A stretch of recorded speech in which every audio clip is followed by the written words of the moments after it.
My dad was a NASA engineer, so he brought us for a tour at Johnson Space Center. And they asked my brother what he wanted to be, and he said an astronaut. And then they asked me what I wanted to be, and I said an astronaut. And they said, what? Girls can't be astronauts. You know, in their mind, they were right. They just didn't realize that the future would be different.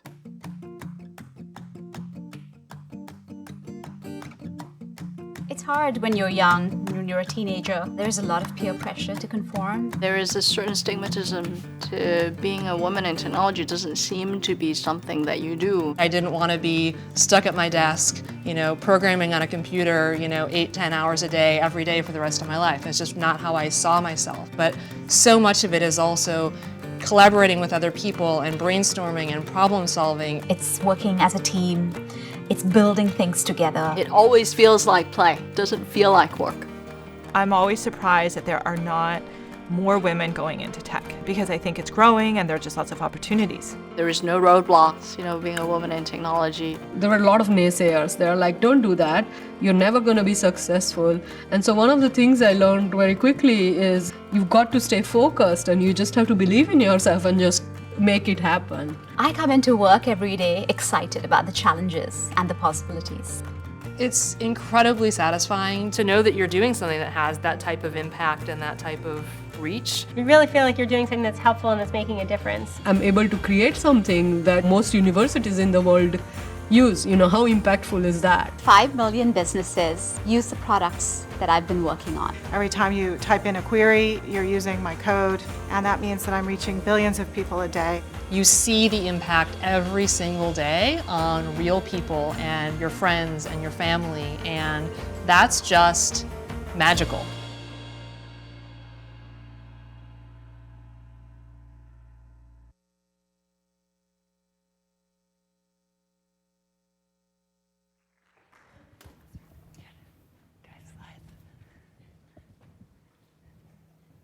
Hello, welcome to Women Techmakers, live on location at Google I/O. It's incredible to be here. We have a fabulous lineup of speakers. We've set up this session as a series of lightning talks. So we want to ignite and inspire with topics around search, of course, but also Google Glass, some product insights, AI, knowledge, and other topics. I've asked all of our speakers to tell personal stories as they walk through these topics, and we have a bit of a theme of past, present, and future. But before we start, I don't know if my slide thing is advancing, so I'm going to come over here. Hello. Sorry, guys. There. So this is the lineup. And before we start, I want to talk a little bit about why we started Women Techmakers. Last night we had a fabulous gathering of the women, a pre-gathering, the women who are here at I/O. And we might be in the minority, but we're fierce. And it was really fun, a good social experience. And we want to build community amongst women with our male colleagues. We also are working on visibility. And women are largely invisible in technology as part of our feeling. And so our goal is to increase visibility. Our industry is probably 10 or 20% technical women, sometimes a little higher. We want to get to 50%. We want to match the population. Products are just better when they're built by diverse teams. Companies are better. The world is better. And that's part of our goal. I wanted to give a shout out to real progress that's happening this year. Sheryl Sandberg, who's a fabulous colleague, Google alum now, leading Facebook with Mark, has really driven the national and international conversation up. We need to be talking about these things.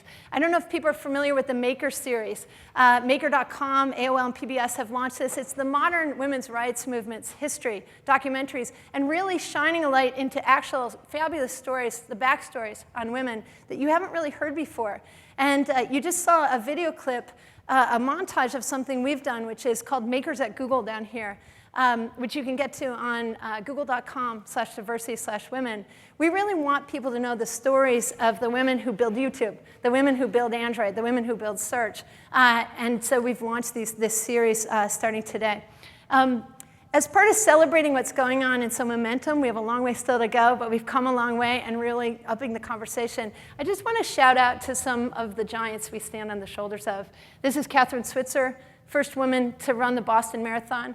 officially. I encourage you to watch her story. The race director tried to rip her numbers off.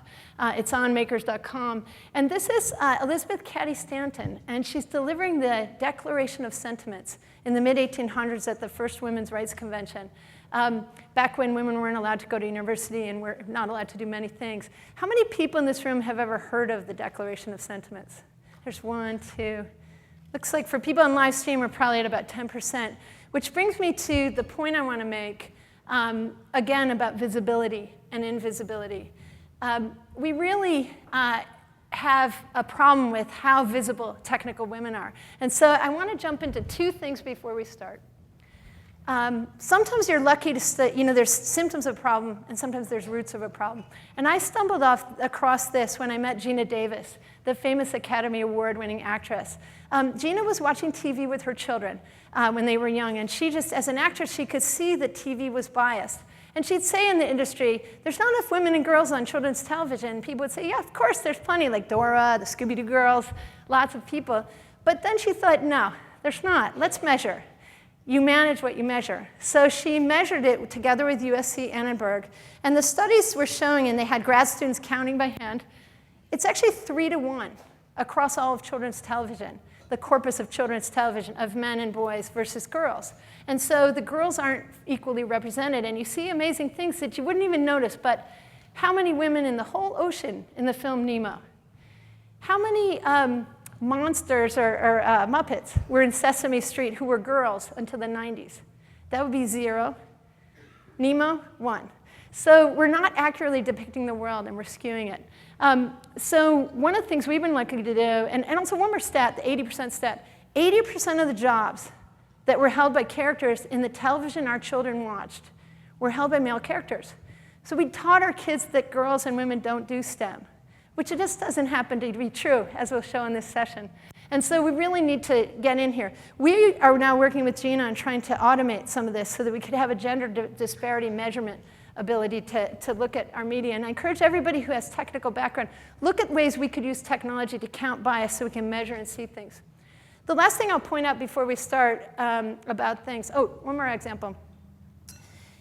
This is so insidious, like our bias, that I was looking at a catalog recently, and this was a dresser for a boy and a dresser for a girl, and the colors are different. But really, the big difference to me that I saw because of being aware of Gina's work was that the boy got the microscope and the girl didn't. So as you now know this fact, you're going to notice it everywhere. And it's something we need to work on. And if we could use technology to help ourselves see it, we could get out of this historic bias that we inherited.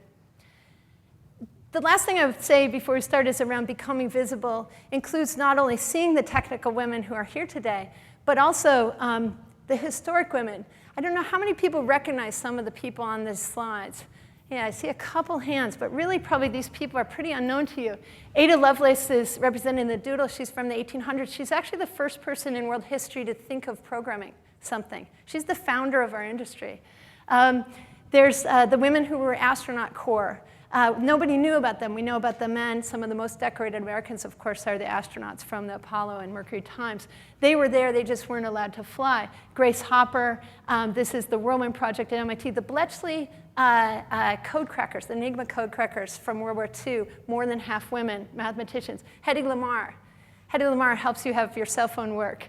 And up on the top, there's a wonderful thing that Singularity University launched last week, and I encourage all of us to help. It's a crowdsourced history idea. And so innovatingwomen.org, please go there, please help capture these stories. And last, I want to point to this picture down in the bottom, University of Pennsylvania, World War II. I want to bring Kathy Kleiman on stage. She's going to share an extraordinary story from history that I was lucky Brad Feldman alerted me to. He's here. Kathy.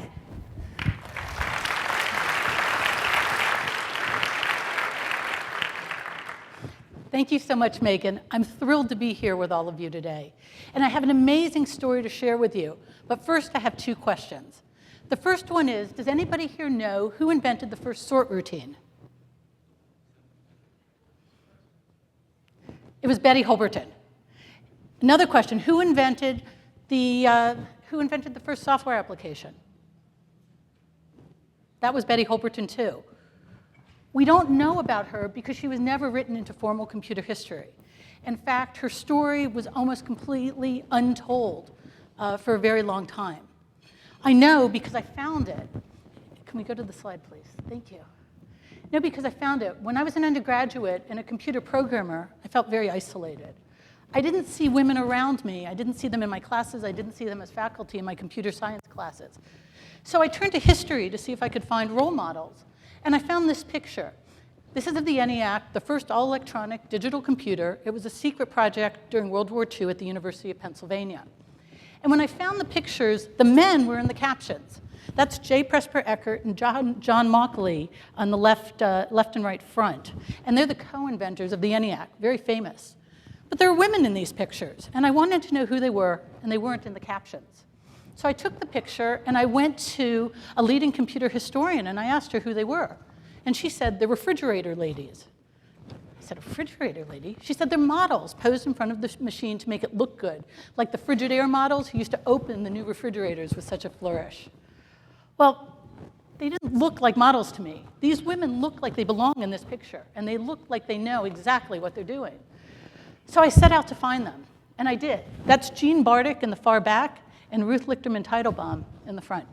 They were two of the original ENIAC programmers, and I was thrilled to learn that all 6 of the original programmers were women. So now I'm going to take a pause. Thanks to the wonderful Women Techmakers, I've been able to bring you a short video of the ENIAC programmers telling you a bit of their story themselves. It's part of oral histories I've collected over many years, and I'm thrilled to be able to share this with you. Computer field. From the very beginning, you're going to be the first in a lot of things. I've never since never been in as exciting an environment. We knew we were pushing back frontiers. In February of 1946, 6 months after World War II had ended, America learned of a secret army project called ENIAC. It was the first all-electronic digital computer. Yet the tale of ENIAC's programming by a group of young women has been all but erased from computer history. During World War II, the US had assembled a crew of nearly 100 mathematically trained women whose official title was computer. Women who were computing complex ballistic trajectory equations by hand and using mechanical desktop calculators. In the spring of 1945, 6 were selected to figure out how to program the ENIAC machine. Fran Belis, Betty Jean Jennings, Ruth Lichterman, Kathleen McNulty, Betty Schneider, Marlon Westkoff. We were computing ballistic tables on a hand calculator. We were computing, and we were computers. There were logical diagrams of the ENIAC, and we were supposed to study them to figure out how to program it. The ENIAC was a son of a bitch to program. ENIAC became a legend. Eckert and Mauchly became famous. However, the ENIAC programmer story, the story of these 6 women founders who created the first sort routine, first software application, and became the first teachers of modern programming, was never told. Their work dramatically altered computing in the 1940s and 1950s as they paved the path to modern computer science. At that time, the emphasis was on the invention of the ENIAC. I mean, developing the mechanics, the hardware. We were like fighter pilots. I mean, here was this great machine, but you couldn't just take any ordinary pilot and stick him into a fighter pilot and say, go to it now, man. I mean, that was not the way it was going to be. I had a fantastic life. Everything I did was the beginning of something new. I really loved working with those girls. Aren't they amazing?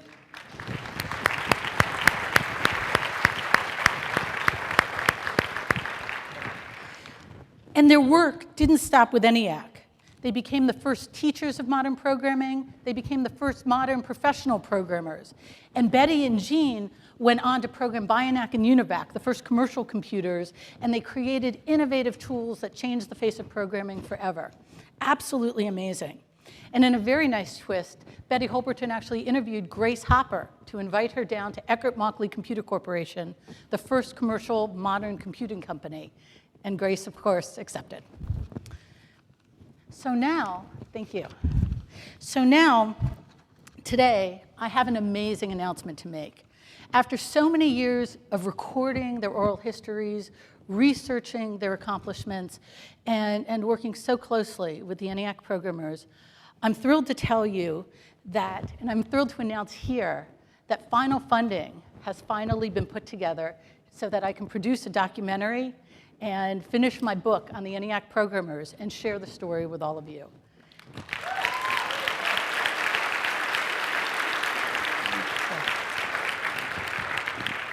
This is happening because Megan Smith introduced me to two remarkable technical women of vision, Anne Wojcicki and Lucy Southworth Page. And they're providing wonderful support through their foundations, the Bryn Wojcicki Foundation and a donor-advised fund on behalf of Lucy Southworth Page. And I really want to applaud them because this is amazing. And thanks to this support, I will be in production this summer with the Paul Freeman Film Group, and we will be producing a documentary, and we'll have a book for you very, very shortly. I can't wait to share this story in its full form. And now I want to share just a personal story about how I learned firsthand what history and visibility can do to shape our viewpoints. 10 years ago, when my son was 5, he came over to me with a very confused look on his face. He had grown up with my work on the ENIAC programmers, and he had even met and actually played with 4 of the original 6 ENIAC programmers. And he looked upset, and he said, "Mom, I know that women can be computer programmers, but can men be programmers too?" I assured him that, of course, women and men could be programmers, and in fact, technology was better when we created it together. And when I left him 2 nights ago, he was programming. And so what I want to do and conclude is say stay tuned for more about the ENIAC programmers, and please join me in the quest to capture wonderful stories of women in technology so we don't lose any more. And on behalf of all of us, I want to thank you.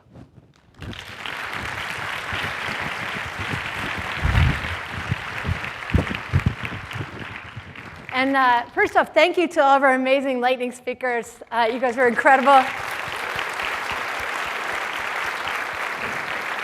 And also to Stephanie and Phoebe and Mimi and Sinead and Tara and Judith, who helped us put all this together with the amazing I/O team. Just quickly, you know, Larry talked about thinking big. We've been talking about the idea of moonshots, you know, going 10x instead of 1x. And so my colleague Astra and I have launched this site and this sort of goal to have the meme of moonshot thinking be something that more of us do. So Solve for X is this idea of there's a big problem in the world. There's some kind of crazy technology, you know, that is there. It feels like science fiction, or there's a reuse of something old that we just might be able to use as a radical solution to solve big problems in the world, be they self-driving cars or poverty or water or just more fun for everybody. And the main thing about this is that it's on the web, it's open. And so there's lots of proposals already up, and we've partnered with X Prize and TED and Arizona State University, Singularity, this great set of movies from GE Focus Forward about moonshots that people are taking. And so we're just trying to get the conversation going and really celebrate people who are starting or who are in process of moonshot, because we always celebrate the people who made it. But we really want to get more about collaborating and teamwork. Bill Clinton calls the 21st century the century of creative collaboration. And really the web and all the things we already know about, we already feel that. So that's what Solve for X is about. And along those lines, there's an idea that we have as part of it. My clicker's not working. About your X. Like X is a problem in the world or something you're passionate about. So I was really lucky as a student to get to take acoustics at MIT from Professor Bose, as in Bose speakers. He was an extraordinary professor. And at one point during our classes, he paused and he went into a lecture about life. And one of the key things that he said is, you know, you guys are really talented, you're doing great things, you're going for it. The key thing now for you is figure out what are you passionate about? In some ways, what's your X? What do you care about? What do you want to work on? Because if you find that, you're going to be unstoppable and you will do extraordinary things to help people and make things great in the world. And I think that the women who we've heard from have found their X.